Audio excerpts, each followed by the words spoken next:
and the scene, I was going to be in the scene with Cosby, Madeline Kahn, and Robert Klein. Oh my God. And I'm playing a cop, which I do all the time. I play cops all the time. So I'm like, boom, this is fucking awesome. I love Robert Klein. I love Madeline Kahn. And I'd grown up, you know, appreciating Cosby. It wasn't like he always made me laugh, but to me, he was just a mega super talent star, or you know, and like I was a child listening to his belt bit, like the belt when he would smack, you know, whatever, the dad's belt.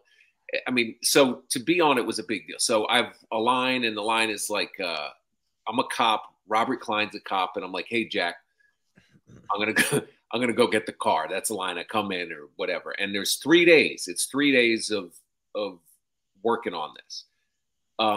So I show up. The manager went off his meds.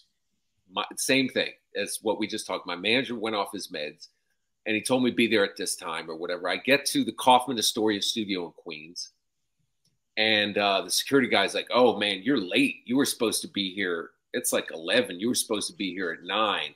I'm like, "What the?" And he's like, "Yeah, you're supposed to be here at 9, but let me just get the lady." So he calls this lady comes down with a clipboard, and she keeps fucking up my name. She's like DJ Barney. And I'm like, what? She's like DJ Barney. And I'm like DC Benny. She's like CD Birdbath. You know, she keeps calling me these fucking names, right? And she's like, you're late. And I'm like, what are you talking about? I'm like, she's like, no, you're supposed to be here at 9. Come on. She's like, Dr. Cosby's very upset. And I'm like, Dr. Cosby? She's like, yes. Everybody calls him Dr. Cosby. Don't call him Mr. Cosby. He's Dr. Cosby. You know, come on, PJ. And I'm like, I just stopped correcting her, right? So then we get to the set. I can smell cigar smoke as we're getting to the set. And there's no smoking signs everywhere. Cosby's there smoking a cigar. Everybody's like waiting because it's some kind of pill. And Cosby's like, well, look who's here. And she's like, yes, this is DJ Barney. And he's like, DJ Barney. He keeps saying it over and over again. He's like, DJ Barney. And he's fucking humiliating me in front of these people. He's like, you're Latino, and you're setting back all the Hispanic actors who would show up late, and that's why nobody knows the name of DJ Barney. And I'm like, I'm not Hispanic. I don't even want to say anything about it. But he's just ripping me a new ass. And then he's like, why are you late? And I'm like, well, Mr. Cosby. And he's like, Dr. Cosby, not Mr. And everybody's like, oh. Like I called him Mr. Cosby, right? So we do the rehearsal. I say the line, like everybody's wincing. I see Madeline Kahn like just wincing. Robert Klein wincing like this. He's just fucking, and he's like, you think he can handle, you know, popping, reading the line, and I read the line, right, and it goes okay. So then we've done the rehearsal.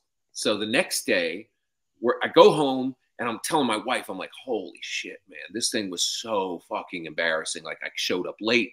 He's called me DJ Barney. Like he's telling me about Latinos and all this stuff and lecturing me in front of everybody. And she's like, don't worry about it. Just be professional. Show up on time tomorrow. You know your line, right? Your line. I'm like, I know my line and everything.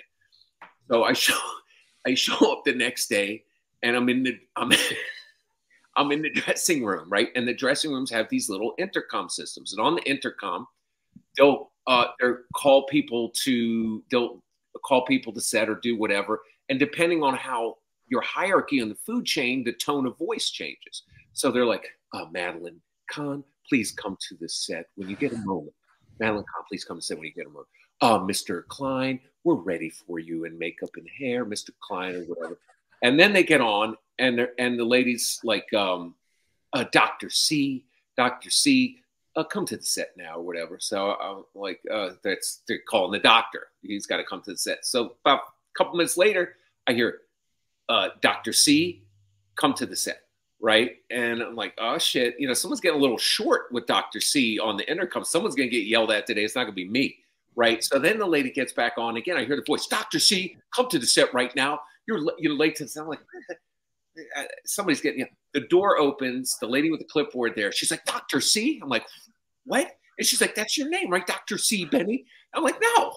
You know, I'm not a fucking soda. And she's like, DJ Barney, just come on. You're late to this thing again. So I'm like, Jesus. So I get to the set, right? This lady's been calling my name. And Cosby's like, oh, DJ Barney, thank you for joining us today. Late again. Puddin' pop. And he's fucking going off on me again. God damn. So we shoot. This is when we're shooting it. So we shoot the thing. I say the line to Robert Klein. I'm like, hey man, car's ready. And then I walk off, and Cosby's like, cut. And he's like, boy, he's like, you had one job to remember one line. You can't remember your line. I'm like, I did the line. That's the line on the script. He's like, that's the old script from yesterday. You didn't look in your dressing room and see the new script? You have another line on there. I'm like, no, I didn't. He's like, oh. He's like, do you think you could remember the new line now? Do you think you could remember it and do it and execute it? But stop it, fucking Latinos. So like, there was a new line I didn't even know about. It's like, hey, Jack, we're going to go get the car. I'll be out back. So I filmed the line, right? I do it. And I'm embarrassed again. And I go back to the dressing room and I gotta pee, right? So there's no bathroom there. So I go to, there's a little desk and I ask the lady, where's the bathroom? She's like, there's a bathroom down the hall over there. The door sticks sometimes, so you got to really pull it, right? So I get to the door is stuck, and I just fucking pull the door open, and there's a dude. It's a one toilet bathroom, and this is Kaufman Astoria Studios, and there's a suit guy, like an executive from that, taking a shit in the bathroom in his suit. And he's like, get out of here. We're fucking opening the bathroom, whatever. You know, I'm like, sorry. So I remember holding my pee and taking the train home. And I'm like, and my wife's like, look, tomorrow's going to be fine. You shot it. At least you shot it tomorrow. What they do the final day is Cosby buses in a church group and they do it like a live play, right? So I show up the next day and I'm waiting and I'm watching the people who get bussed in the bleachers. They got a stage set up and I'm just chilling there, and they have a warm-up comic from Atlanta, right? And this dude sucks. This dude, and he's got this Coogee sweater on and he just fucking blows, man. He's like, you know, he's doing all this hacky shit or whatever, and nobody's laughing. And then he sees me. So he sees me standing in the corner and he's like, oh snap, who let this Puerto Rican up in this? Look at those shoes. You know, they done on that side. You may want to turn them bad boys over. And no one's laughing. And this guy's snapping on me. And, you know, we're comics. So I'm like, I'm not fucking taking that. So I make a joke. I say something about how his sweater looks like an AIDS quilt, right? And people bust out laughing. And that lady walks in with the clipboard. As I said, AIDS quilt. She's like, CD Barney, what are you doing? And I'm like, that guy was making fun of me. I was just hanging out here. And he was making, she's like, don't speak to the, and this woman in the audience stood up. She's like, that motherfucker funny. This motherfucker not funny, and pointed to the warm-up guy. And I was like, see? And she's like, look, we have a memo here. She hands me a memo that says, you're not allowed to use the bathrooms on that wing of the building because of the one that I went in yesterday and the dude was taking a shit. And she's like, just go get prepared and go backstage and stay from out of it. So I'm like, damn. So now I'm backstage, right? And I've never done a play before. I've never really done a play. So there's a guy back there who's very stressed out with a clipboard. He's like, okay, go out now and say your line. So I go out and say my line. And then I come back in.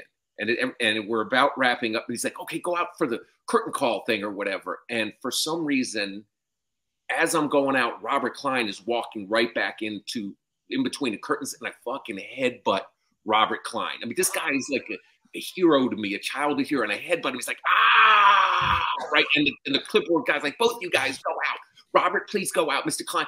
So now we're supposed to all stand in a row and hold each other's hands about. Robert Klein won't hold my hand. He's like, get away from me, kid. He's holding his fucking forehead that I've cracked, right? You know, and I'm like, oh my God. I can't make any of this shit up, right? So I get off the stage and I'm like, at least I can go home now. This chick comes up from the audience, right? And she's a comic that I know from way back early 90s, right? And I haven't seen her in a long time. And she's like, oh my God, I can't believe you're on the Cosby thing. I'm like, yeah, and she's like, it's crazy. That's crazy. And I'm like, where have you been? I haven't seen you doing comedy. And she's like, there was a stalking situation. So I had to get out of it. It wasn't good. And she goes, do you know Dr. Cosby? And I said, yeah. I mean, now, yeah, I kind of know him, but and she goes, what's wrong? I'm like, it just didn't go well. She's like, oh, he's a friend of mine. Don't worry about it. I'll introduce you. I'm like, really? I don't think that's a good idea. I mean, even if I were a friend of yours, I don't think he's going to like it. And, and she's like, no, don't worry about it. Dr. Cosby and I are like this. So we go to Cosby's office. He's smoking a cigar And she knocks on the door, pushes the door, but she's like, Dr. Cosby. And he looks at her and he's like, didn't I tell you, don't ever come to this set again? She's like, I just want to introduce you to my friend, DC Benny. And he looks at me and he's like, I know who you are. And then he looks back at her and he's like, I need you out of here. You were told not to come to this set ever again. I will call security right now. And he's like, Puddin' Pop. And I'm like, holy shit. The stalking thing she was talking about must have been her, you know. I mean, so now, and he's like, and I remember you or whatever. So I leave, right? I leave, and the show airs, and my mother-in-law, look, my wife's family's like the real Huxtables in real life. So this was like a big deal to see me on the Cosby Show, right? So it's like a big deal and everything, and the show airs, and my friend comes up to New York and he's like, hey man, I rented a limo. Let's drive around town and hit some parties or whatever. I'm in town I rent a limo or whatever. I'm like, okay. So we got champagne. We're driving around in a limo, blah, blah, blah, blah, blah. Towards the end of the night, he's like, one more party I want to go to on the like Upper West Side or something, you know. It's like 2 a.m. I'm like, all right, let's roll. He's like, this girl's having this party, right? So we pull up to this big house, right? We're fucked up, right? He rings the doorbell. This girl comes to the door and he's like, where's the party? And the house looks dark, right? I'm like, don't you think that, I don't know, the house looks kind of dark. He's like, don't worry about it. It's probably down. This house is huge. It's probably downstairs or whatever. And I'm like, this girl looks familiar, but I can't think of where it is. I've seen her. And he goes, he's like, where's the party? And she's like, that party was last week. We're not doing it tonight. The lights click on from the top of the stairs. I hear, who's that ringing the doorbell in the middle of the goddamn Puddin' Pop night, right? And at the top of the stairs is Cosby in a fucking bathrobe, right? And the reason I thought this girl looked familiar is his daughter, right? So my friend's like, holy shit, that guy looks like Cliff Huxtable. And then he's like, blah, when he pukes, and he's like, that guy is Cliff Huxtable, right? Cosby comes downstairs. He's like, who the hell? And the girl's like, he thought we were having a party and everything. He's like, and he looks at me, he's like, do I know you? And I'm like, no, you do not. No, you do not, right? Didn't remember me. Thank God. We leave. My mother-in-law calls me about a week later and she goes, you know what I did? And I'm like, what did you do? And she goes, I helped you out with your comedy thing. And I'm like, what did you do? And she goes, well, we saw you on the Cosby Show and, you should get more work like that or whatever. And she goes, so they're in DC. So in DC, there's Ben's Chili. And she goes, Cosby buys chili from Ben's Chili every week and he has it flown to New York. And her friend owns Ben's Chili. So she said, I took your headshot and I had the friend put it on the top of this chili shipment that's going out tomorrow. I don't know this part. Yeah.